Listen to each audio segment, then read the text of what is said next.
In the previous chapter, we discussed about the Indian economy, agriculture, and food management. Right now, today we're going to discuss about previous year questions with explanations. First one is, what are the advantages of implementing National Agriculture Market Scheme, NAM? It's a pan-India electronic trading portal for agricultural commodities, provides farmers with a single license, valid across all markets in the state, allows farmers to quote prices of their produce available with them. Electronic trading portal, that is correct.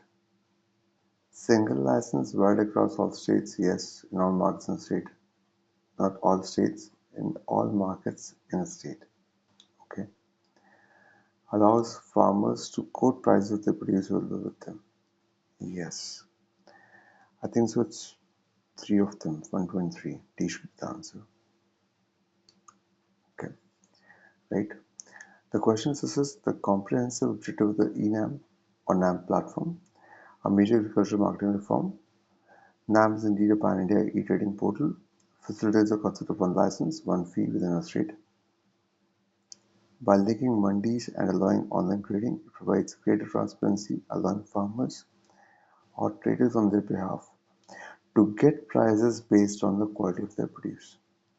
Next one is, consider the following crops: cotton, groundnut, rice, wheat.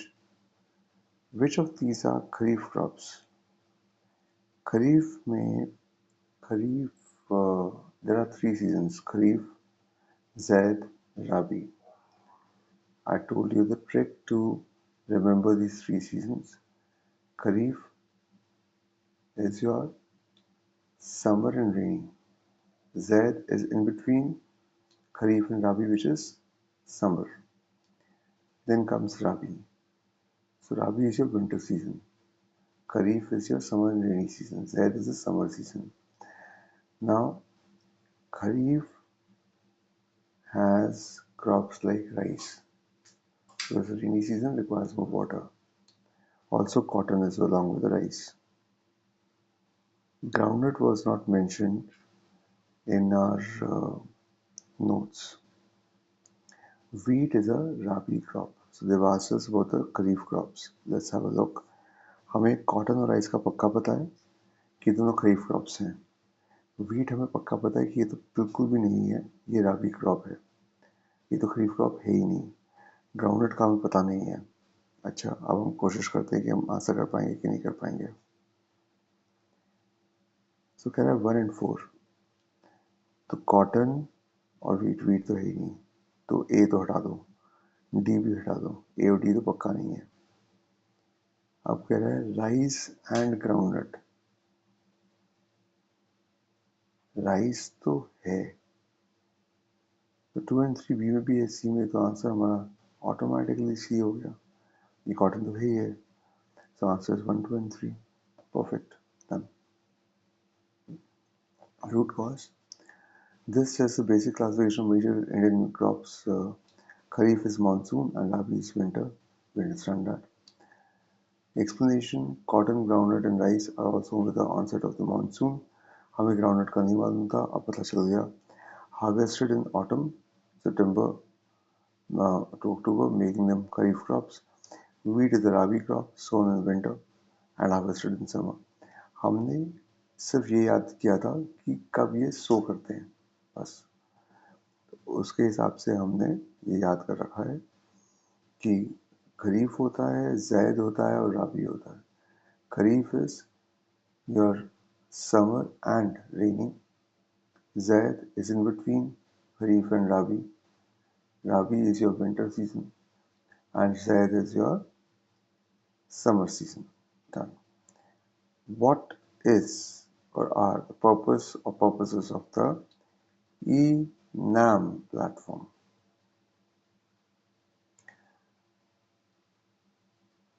Pan-India trading platform for farmers. Okay. Increasing the access of farmers to fertilizer subsidies. Promoting crop diversification. ENAM, we did the first question in ENAM as well. It's a market, right? National Agricultural Market, no? We have started over here with National Agricultural Market. So we started about all this. So anybody who is part of NAM, Pan-India Electronic Trading Portal for Agricultural Commodities, farmers will single as well across all markets in the state. The good price of the producer will be with them. It's not talking about subsidies, no. So increasing the access of farmers to fertilizer subsidies, no. Promoting crop diversification. Promoting crop diversification.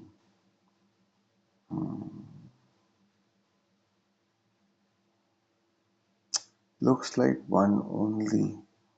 Not so sure about 2 and 3. So 1 only, 2 and 3 only, 1, 2 and 3. See, 1 is definitely there. Subsidies की बात market में क्यों होगी?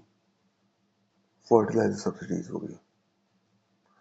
Crop diversification से भी उनको क्या मतलब? मार्केट कैसे कंट्रोल करेगा उसको? Answer should be 1 only. None of the above नहीं हो सकता. फर्टिलाइजर सब्सिडीज नहीं हो सकता. तो 2 बी और सी दोनों में आ रहा है. I will negate B and C both. I'll go only for 1. Okay, let's hope for the best. Let's have a look. ठीक हो गया. Similar to question 1, this says the primary function of ENAM. That's why we were looking at question number 1. But also checks for common misconceptions. ENAM's central objective is to create a unified national market for agricultural produce. It has no direct function related to fertilizer subsidies or promoting crop diversification. Perfect. Now let's look at minimum support price. Policy is often criticized for distorting the cropping pattern. Yes, why? Because minimum support price हमने पढ़ा था that minimum support price is for majorly farmer. मैं कौन से products produce करूँगा जिसमें मुझे MSP मिल रहा है, और वो प्रोडक्ट्स हो सकता है कि राइस और वीट पे ज़्यादा जोर दे देते हैं फार्मर्स जस्ट बिकॉज उनको एमएसपी मिल रहा है. इवन उन एरियाज में जहाँ पे आपके पानी की शॉर्टेज है, तो वहाँ पे भी राइस उगा रहे हो, तो राइस को ज़्यादा पानी चाहिए होता है. Distorting the cropping pattern, yes. Creating excessive focus on few crops, yes. Benefiting only a small proportion of the farmers, yes. हमने ये भी पढ़ा था that Haryana, Punjab and some parts of UP, इनसे ग्रीन रेवोल्यूशन में सबसे ज़्यादा इफेक्ट आया था. रिमेंबर, ये हमारे नोट्स में हमने पढ़ा है. Very good. ओके, अब 1 2 3 3 होने चाहिए. डी आंसर होना चाहिए. D is answer. फिर करेक्ट हो गया. Question addresses the key negative critics and externalities of the current MSP regime. Minimum support price की बात कर रहे हैं. आई होप यस, देखो क्वेश्चन में मिला हुआ है तो we know it, right. MSP primarily effective for rice and wheat leads farmers to favor these crops even in water scarce areas. यही exactly हम अभी बात कर रहे थे. Distorting cropping pattern, तो इसका मतलब है कि वो distort कर रहे हैं cropping pattern को. Excessive focus on few crops. Since effective procurement is limited to few states, few crops, only a small percentage of farmers actually benefit. Which of the following is an effect of creation of the FCI, Food Corporation of India? The stability of food prices in the market.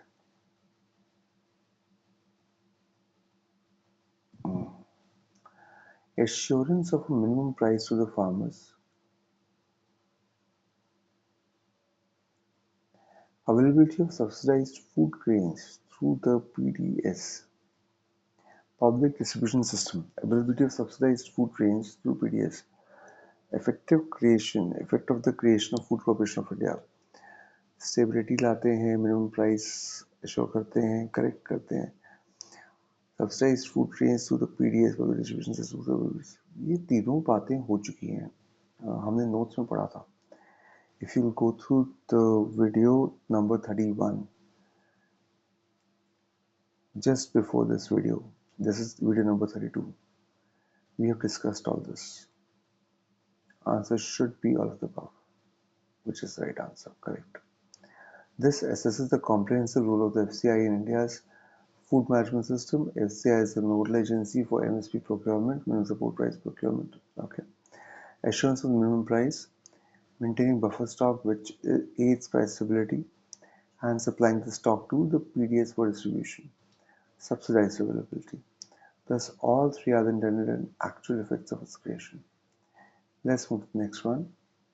In the context of the National Food Security Act 2013 considers the families coming under the category of below poverty line only eligible to receive subsidized food grains. I don't think so. Why? Because it was given to us that 75% of the rural and 50% of the urban areas get the food grains at a subsidized rate. There was something like rupee, they charge some rupees only. I don't know, 1, 2, 3 rupees they charge only. Okay, let's. This I have not read in this our notes here, but I'm not sure. I've not included that in notes, but yes, when we were making notes, when we were going through a lot of material, it was somewhere. Okay, let's. But I think so. This point is not correct. It's incorrect. Not only for BPL. No, no. Eldest women in a household of age 18 years above. Again, this is not part of your notes which we have done in the previous chapter. But yes, I think so. When we were going through a lot of things, we came across something like this as well. That eldest women in a household of age 18 years above is to be the head of the household for the purpose of issue of ration card. There is something like this. Yes. 1600 calories per day वाला काम pregnant women lactating mothers के लिए take home ration होता है but वो 1600 calorie के हिसाब से नहीं होता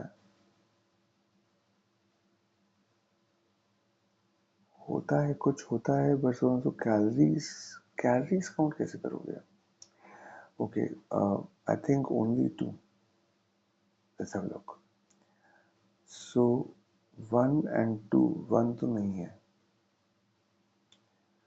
और 600 कैलोरीज वाली बात नहीं ऐसा हो रही कहीं पड़ी नहीं 2 ओनली ही ठीक लग रहा है 2 and 3 भी नहीं होगा answer is 2 only this one. Eldest woman in a household of age 18 years above is to be the head of the household for the purpose of issue of ration card. Correct. There's a precise provision of the NFSA, including who is covered and specific social provisions.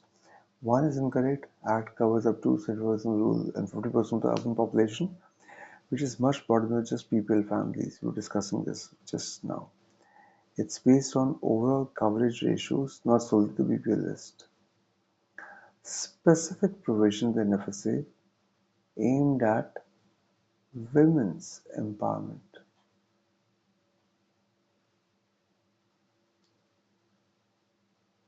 Specific provision in NFSA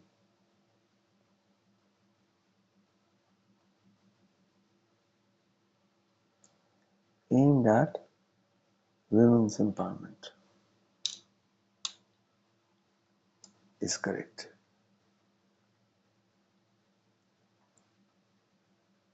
That's why eldest woman in household of age 18 years above is to the head of the household for the purpose of issue of ration card. Okay, done. Third one incorrect. NFSA entitles pregnant women and lactating mothers to a free meal and maternity benefit of at least 6,000, but daily calorie entitlement specification is not a direct provision of the main act. So that's what I was saying. कुछ तो पढ़ा था, I was not sure कि क्या पढ़ा था, but कुछ मिलता तो है प्रेग्नेंट वुमेन मदर्स को, that's correct. बस 1600 कैलोरी वाली कोई बात ऐसे कहीं देखी नहीं. तो ठीक है, 6000 का मिलता है. कंफ्यूज करते हैं देखो. और फ्री मील मिलती है, 6000 का भुगतान होता है. Next is with reference to the subsidies given by the government in India. Consider the following: fertilizer subsidy, interest subsidy on farm loans, petroleum subsidy, food subsidy. अब कह रहे हैं इनपुट सब्सिडी. इनपुट सब्सिडी में fertiliser भी input subsidy लग रहा है. Interest subsidy on farm loans, ये भी इनपुट ही लग रहा है. इनफैक्ट पेट्रोलियम भी इनपुट लग रहा है मुझे. फूड सब्सिडी इनपुट नहीं है, ये तो पक्का है.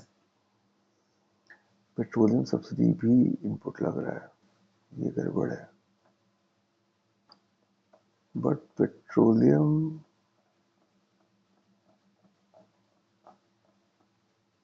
आउटपुट में भी तो ले सकते हैं. इनपुट कंपोनेंट्स में